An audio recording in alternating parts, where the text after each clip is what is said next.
Good evening, and thanks for joining us on Investigation Now. Today we're discussing coronavirus testing. It's been fraught with challenges since the beginning of the pandemic.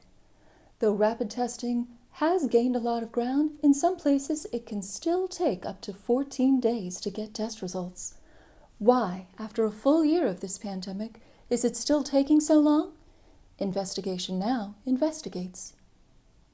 Now, we decided to interview Dr. Fluffernutter, who runs the all-test lab, to see just why the process takes so long. Dr. Fluffernutter, thank you for taking the time to talk to us. Of course. The coronavirus pandemic has been going on for a year now. Can you tell us why, after so much time, it can still take up to 14 days to get a test result? Absolutely. So it's important to understand the lab process and protocols, and I'm happy to walk you through that. Excellent.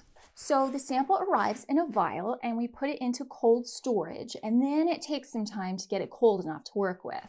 Of course. And then by the time it's cold enough, we're usually pretty hungry, so we go ahead and make a plate of nachos because we find it unwise to work on an empty stomach. I mean, this is a pretty important job. Nachos. Right. Okay, so that's just throwing some toppings on some chips, so it shouldn't take very long, right? Oh, dear God, no. No, that's not how you make nachos. Each tortilla chip needs to be lovingly handcrafted with the right balance of toppings so they don't get soggy or break when you're holding them. So it actually takes a rather long time. I see.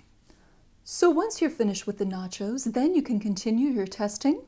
Well, we could, but usually Doug has been up to something, so we have to deal with that first. Doug? Yes, he's our head lab technician, and he's a bit of a prankster. So one time he put 500 snakes in the lab, and it took all day to get them out. He brought 500 snakes into a COVID testing facility? Yes. Oh, and another time he opened the door, took this hornet's nest out of a garbage bag, threw it at us, and then just slammed the door and ran off. I had welts for a week after that one. I'm sorry, but is any of this safe? I mean, isn't there potential to contaminate the samples? Well, they're still locked up in the freezer, remember, so they're all nice and safe. Terrific. So after we get done cleaning up whatever mess Doug has made, we're usually pretty tense and exhausted. I mean, this is a really stressful job. We know that people are dying out there at a rapid rate. So the work that we do in here is so important. And there are so many tests to do. And it's a lot of pressure. I mean, you want to do your job exactly right, you know? I mean, you can't really afford to make mistakes here. Of course. So then you start working on... So then we have a video game tournament. A video game tournament. Yeah, just to calm us down and get us back to like a nice chill state where we can think properly. And that usually takes about 8 hours. Astonishing. And then you're ready to begin completing the tests, I hope. Yes. Great. But then Doug comes in. Oh dear. And he starts apologizing for whatever prank he's pulled. You know, guys, I'm sorry about all the pig's blood. Pig's blood? I've been having a hard time lately. My wife left me after I put the rat poison in her shoes. Rat poison? Rat poison? Just a sprinkle. So Doug's apologized, and then... So it takes a while to console him and calm him down, you know?